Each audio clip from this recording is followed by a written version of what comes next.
মুসলিমরা পড়ে আছে যে ওঠেন বসেন, হ্যাঁ, চা খাই কফি খাই, ডিজে জিকির। আর আমরা তো দুটো জিনিস খুব ভালো পারি, এক হচ্ছে সমালোচনা, এক হচ্ছে ট্রল করা।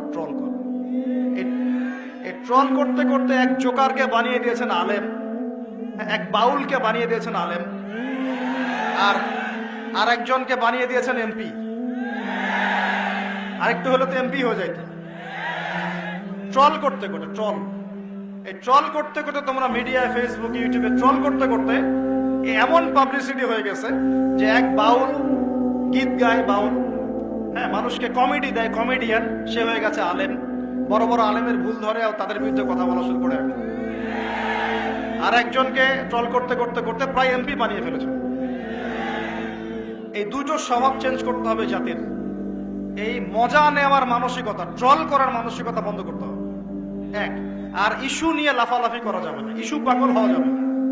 ইস্যু পাগল হয়ে সমালোচনার সংস্কৃতি ত্যাগ করতে হবে।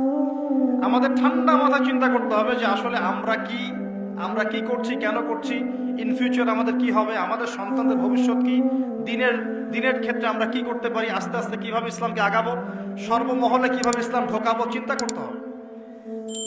এভাবে এলোমেলো কাজ করে লাভ নাই। এলোমেলো একটা ইস্যু এখন, আরেকটা ইস্যু পরে, এই ইস্যু পাগল হবেন না, ট্রল পাগল হবেন না। ব্যক্তিত্ব ধরে রাখেন।